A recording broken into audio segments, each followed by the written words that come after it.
Hi, I'm Stephanie EP.1, doing something a little different today on the YouTube video. Have a guest with me. Hi, I'm Dani Perri. Dani was one of my students at Fordham. How long ago? I think it was like 2 years ago. 2 years ago or some such. And I brought her on today, and we'll do a few more videos with a guest. But I think it's important just to be transparent about the reason behind having somebody today around this specific topic. We're going to talk a little bit about eating disorders. And I previously recorded a video of myself, and we decided, my producers, other students, and I decided that it was a better choice to have a conversation about this topic because the experiences around food and eating disorders are so vast that it's almost like climbing a mountain to actually have one person decide on how to describe it. And so what I want to really facilitate in this conversation is dimension to the experiences that set people up for eating disorders, dimensions of experiences that people have around food, and not have it be just one person's opinion, because I think that kind of falls short of being truthful to your all's experiences. I agree. Absolutely. I think it should be a dialogue and a conversation, and I'm sure we could speak more than this one video will go on for, but hopefully it opens the door for anyone who's struggled and whether they're still struggling or they've overcome it, just how it influenced their life and how they could maybe impact others by sharing their story. So when I was in high school, I was put on a medication that made me gain 70 pounds in a year.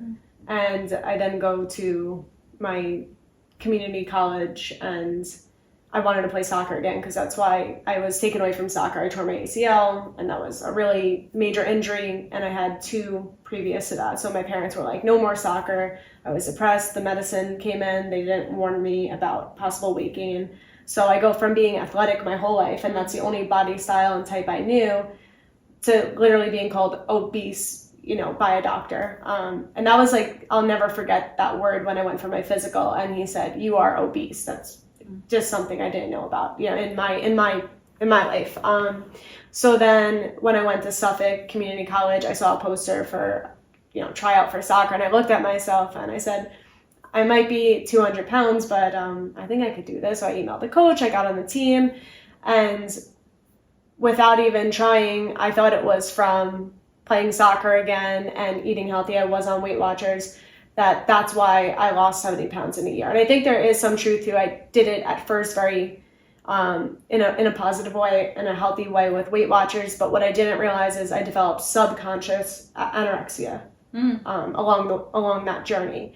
Can I pause you for a second? What is the diagnostic experience of being called subconscious anorexia? Like, what is that categorization? Who diagnosed it? By my psychologist. We after the fact though. So like during it, I didn't know, because then it would be conscious. So you mean you weren't making choices? You weren't making conscious choices. Exactly. Okay. So I didn't realize I would be coming home from going to school all day, soccer practice, or 2-a-days, whatever it was, and I lived with my mom at the time, and her asking, "Did you eat today?" I'm like, "Oh, I didn't."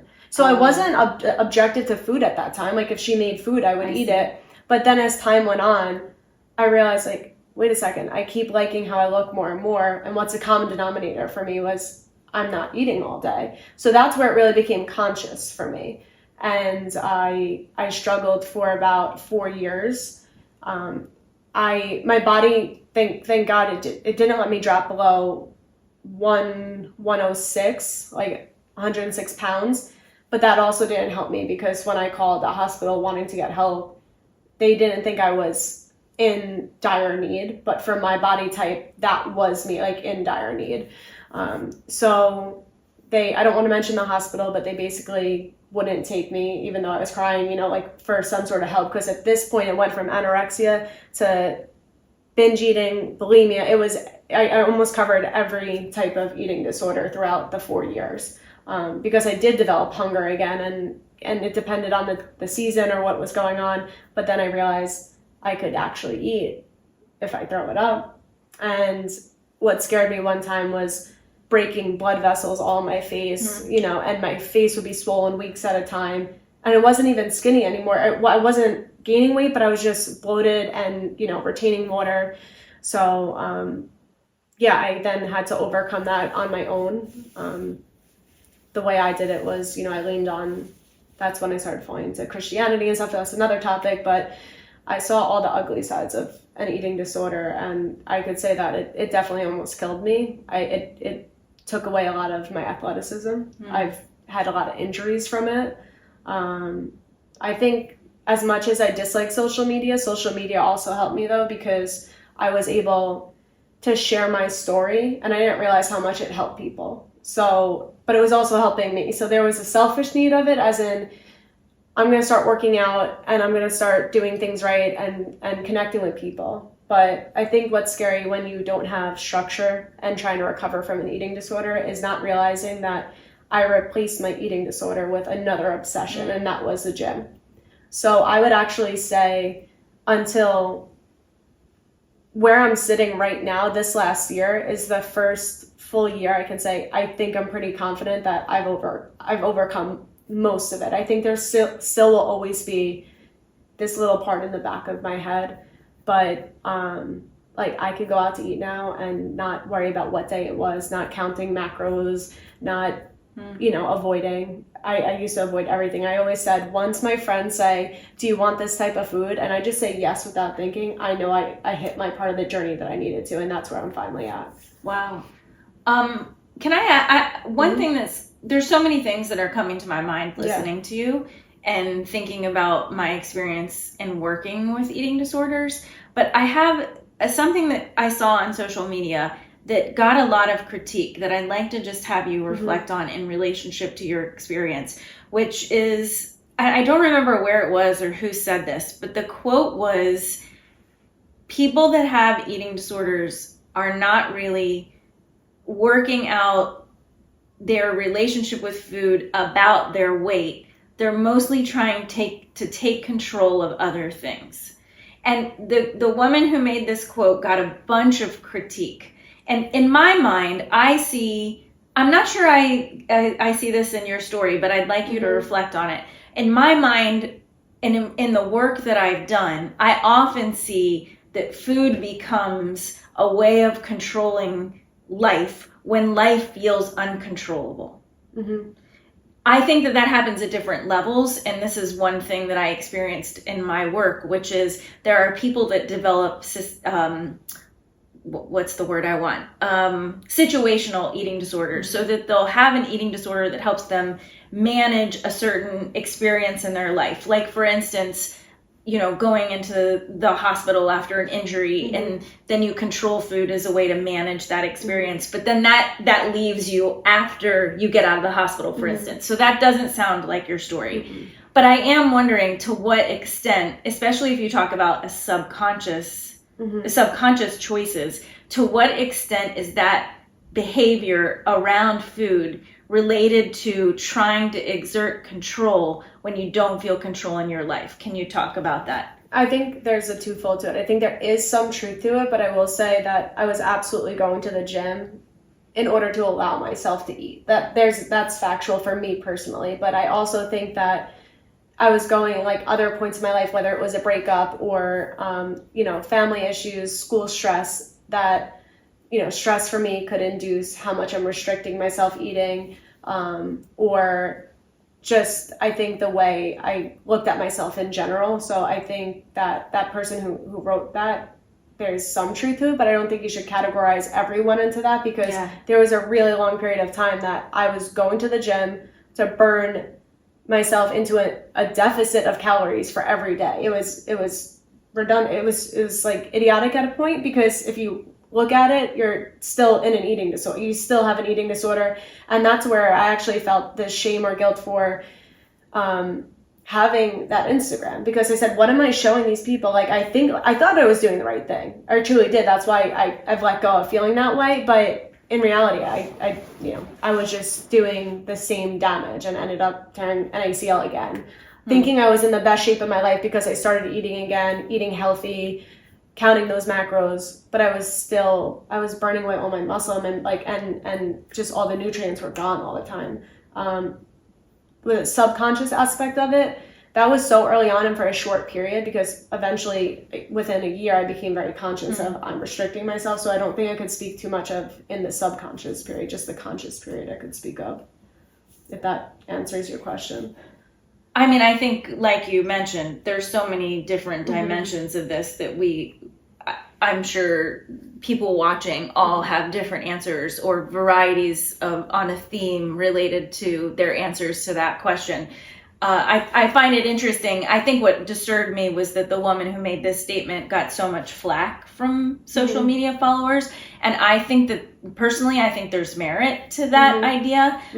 But of course, all of us are different in the way that we're going to manage or look at or reflect on or deal with our experiences around food is going to be different, which is exactly why I wanted to have a conversation about it and not have it just locked into me talking about my work.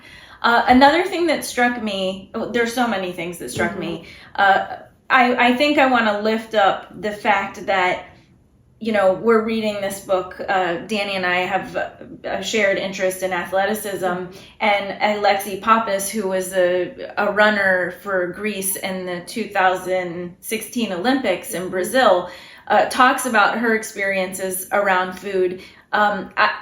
By and far, I think she's a pretty healthy athlete, but she does talk about how she watches other girls not nurture themselves related to food through high school athletics, and how that really leads to a lot of injuries.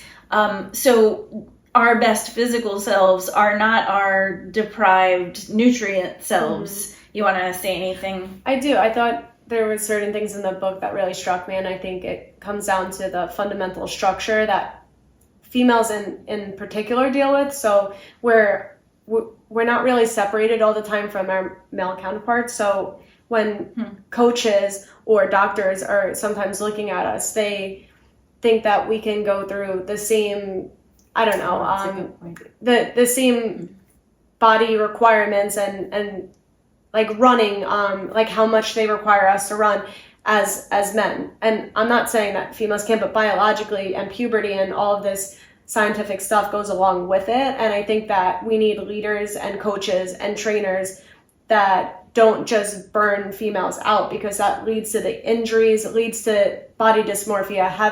You have to fit. If you want to be a soccer player, for example, your legs, a coach is going to look, how big are your quads? Okay. But what we're forgetting here is, well, they didn't build up their hamstrings, so that girl's probably going to tear her ACL in a really quick amount of time. Why do you think that happens? It happens because we're not knowledgeable enough at that higher level, and we're telling young kids basically to burn yourself out, to burn your body out. When you look like you're in the greatest shape of your life, you're not. So we're asking kids in high school to actually do too much with their bodies. And she mentions again in the book where I believe it was a coach or something saying, you hit your peak already. She didn't. Her peak was later on in life because of being a woman, being like where her body was at. So I think what, really drives me a little, I don't like to use the word insane, but it drives me crazy about this subject is not enough knowledge, not enough care for just mental health, I think in general. And then again, going into sports and women, you have to treat it differently here because we're biologically different and our muscles need and bodies just need different nutrients and different foods. And that should be, I think, something that we start to look into more. Do you know Stacey Sims? Not off the top of my head. So Dr. Stacey Sims is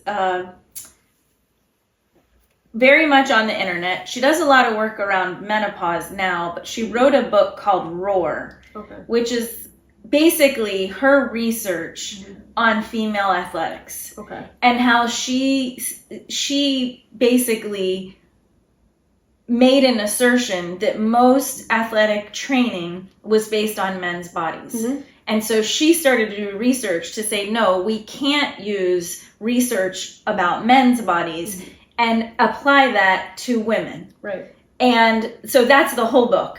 And so totally recommend Roar. I'm listening to her now. My body's starting to change because I'm much older than you.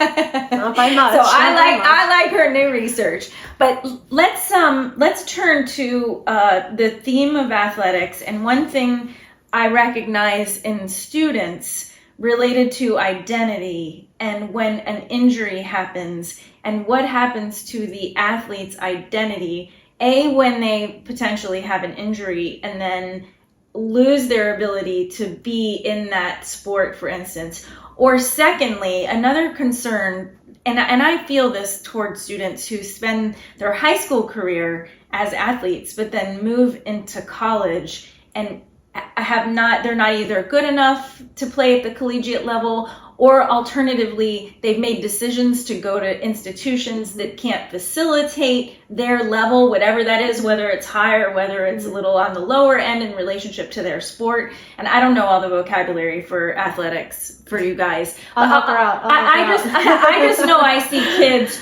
who struggle when their identity as an athlete gets disturbed. And I'd like to touch on that and then return back to the theme of eating disorders in the medical system. I can touch on it while using actually the eating, if you want. Yeah, to do go it. ahead. So while trying to recover from the eating disorder, I was then injured again. So I go through this year where I thought, oh my God, you're doing amazing. A hospital declined you. You found faith in Christianity. You leaned on that faith. You started eating again. You went to the gym. You built your body, into what you thought was a temple. I really thought I was the fittest of my life. I thought my muscle was great. Everything was good. Like I said, though, I didn't realize that it wasn't fueling my body right. So, and I tore my ACL, March 9th, 2019. And holy crap to me, right? Because it's like, I thought I was finally on the right track. I was going to be, playing in my first semi-pro season, and this happened. So for me, it was like, wait a second, how do I not go back to where I was? But I remember laying down on that ground, and this is why I did mention my faith, because for me, that was very important for how I got through it. And I actually thank God, because I said to myself in that time period, thank you, because I didn't realize I was doing things wrong. And that's the truth. I was laying on Hofstra's turf ground and looking up saying thank you, because I needed more time. My body wanted a break, and I refused to give it a break. So what happened in my eyes, I was then literally taken away from now the gym. So I needed to now conquer this eating disorder by eating and not working out. And that ultimately was the start of progressing with my, the recovery even more. And then taking now though, all right, I can't play soccer. And that's, I call soccer, whether it's my religion or I don't like, so I say soccer is my drug. That's, that's how I've always said it. Okay, so what do I do now? And I made sure that I participated, just like how in the book Bravey, she dressed up as a mascot just to contribute. So, and I learned to lead from the bench. How can I help my team and support my team and be part of the team and part of the season, not without playing? And I found my role, and it was certainly hard. Like there was times where you just want to jump in or fall into a depression and kind of feel bad for yourself. I think you should give yourself a little time to feel bad for your situation. But for me personally, it was that grit of, thankfully I was an athlete to be able to have that mindset. But it was hard. I mean, not playing the sport you love. And then if I take away the eating disorder part, which I can for a second and speak of that, I'm constantly thinking about the last day I play. And nothing breaks my heart more than that, because I don't know what I would do without that sport. So people who go through that transition, I mean, you're taking away one of the only things that's kept them solid or steady, possibly. Because for me, that's my grace. For 90 minutes, I'm not thinking about anything. I don't have anxiety anymore. I don't have family problems anymore. I don't know, I'm not in a relationship. There's no problems there. I'm on a soccer field and I'm competing, and I know I'm damn good at it. So the day that's taken away from me for good, that's scary to think about. And I've been thinking about it. And, that's why I think I'm slowly trying to transition myself out and crossing my fingers, don't get a major injury. But for anyone going through that, I think you find a way to still be part of it, like coaching, training. But it's something that I think, everyone should, if they're that dedicated to a sport, and they have to leave it, to figure out a way that they could wean themselves out if it's possible, not just, cold turkey. And what happens to the kids who find themselves not on athletic teams or like in universities where they're no longer playing their high school sport? what could you offer them in terms of thinking about their own struggle with their identity with the lack of the sport? I think if it's possible, and like take Hofstra for example, or Fordham, or any school, sometimes so they'll have their NCAA teams, but then they also have club ball, and club ball is a really good way that you don't need to be that Division I athlete, but you can still play almost at like this intramural level with your friends, like a recreational league. It is still competitive, so they'll get that competitive nature of it. If they completely have to not play the sport at all and they have to dedicate it to studies or whatever it is, or they have an injury, it's whether it's learning or putting yourself into watching soccer, and keep yourself, or whatever the sport is, keep yourself part of it, like connect somehow with it. Oh, that's good. But it's going to vary for everyone, right? So like I actually don't like watching soccer. I don't like it. Like especially boys and men's soccer, they just fall all over the place. I don't know, they flop. But I do enjoy watching the women's like the U.S. or England or other international teams. That's fun for me. So just having maybe an athlete to follow and see what they do outside of the field, that's helped me. So I completely forgot about this in my own life, but when I was in high school, probably a lot of us who go into ballet or dance. I was in ballet and then toe, and all starting when I was about 5 until I was 16 or 17, my body changed, and my body was not a ballerina's body anymore, as I was communicated to me by my dance teacher. And there was a certain amount of time, and I'm not even sure how many years it was, where I didn't want to look at dance, go to dance, forgot about dancing until I discovered ballroom dancing, and that dancing was my body did it, and it fit my body, and it's very comfortable for me, and it's something that I still do. And there was a transition time where I couldn't go watch dance, and so I forgot about it till you just mentioned this. Can I change gears just a little bit? Can I ask you? Yeah, what did you do in that transition period though that you couldn't do anything? Well, I have another love, which is academia. Okay. And so I really just poured myself into academia. And luckily, my mom was really good with me about this, because we had lots of talks around the fact that I like excelling, and that my body type wasn't the body type that would be excelling at toe. And also, I wasn't good enough to be a New York City ballet dancer. I wasn't. I enjoyed dance, but I'm not at that caliber. So she basically said, you're also very good at academics, so why don't you just try putting a lot of energy into there and see what happens.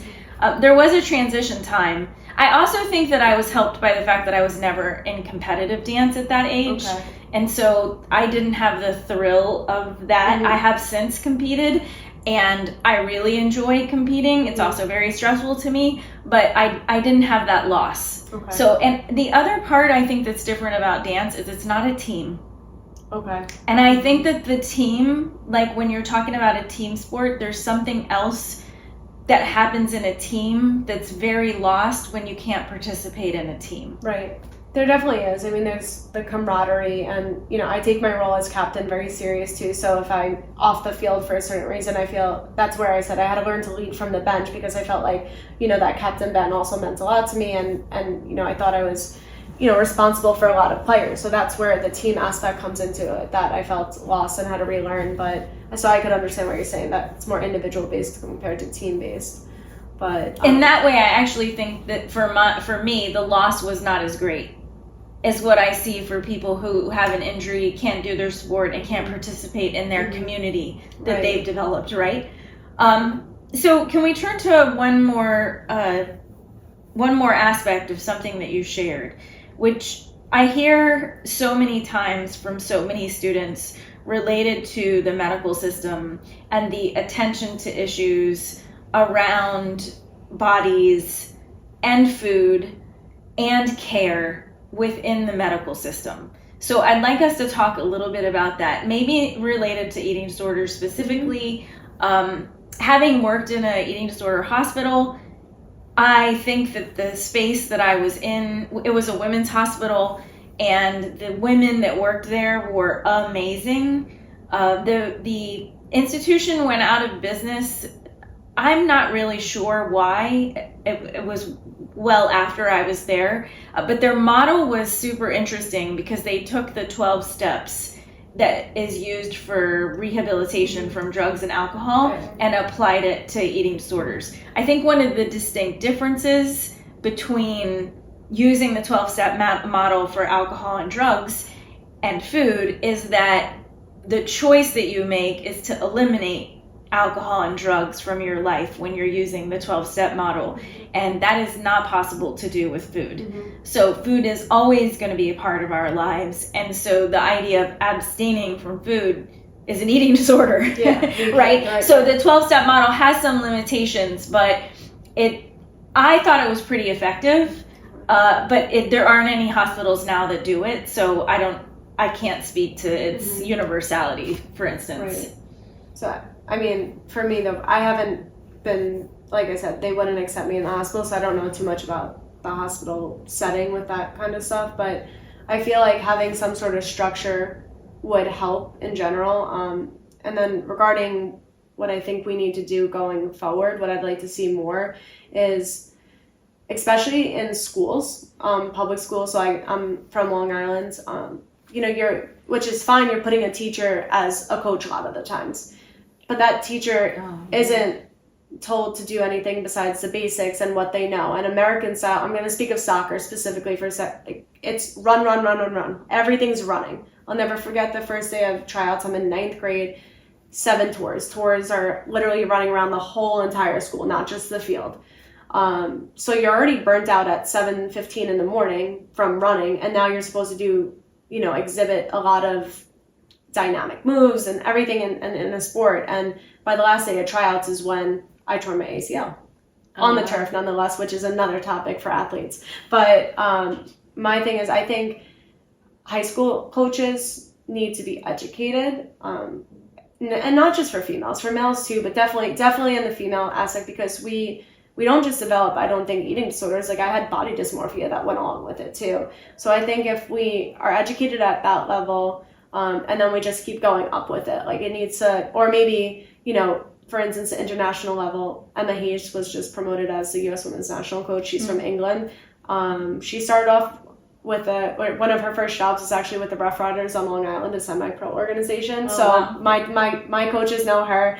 But I'm hoping to see her make some really great changes in sports in general for women in the United States. So I'd like to see, she speaks of the development, so I'd like to see her also start there of teaching coaches how to properly, ensure safe plans for athletes. And that's why I take my job as a soccer trainer right now very seriously, where they don't know, but I'm always taking into effect, wow, this was their first year they had school ball. They're in middle school now. So my practices included a lot less running. It was a lot more soccer. Like, you're at soccer practice for 1 hour. It is the athlete's job, in my opinion. Let them run on their own, condition them, but monitor it. I feel like we have way more responsibility than how they could perform at a sport. We need to make sure that they're not, classifying themselves into, I need to look like this and be like this, and to stay away from terms like, oh, you got bigger or you got smaller. Oh, what does that mean to somebody? Because I'm going to interpret, I'll never forget recently, this past winter, I don't know if the person meant it in the way, but, oh, you look like, you've bulked up. I don't like that term. Bulking, to me, as much as I love the gym, is not a good thing in my head. And I think that means, oh my gosh, I have to lose weight. I must look puffy or bigger. So just terminology, on a biological sense, understanding our bodies, women's bodies, and just mental health in general. I think we need to get a better fundamental structure and system for athletes.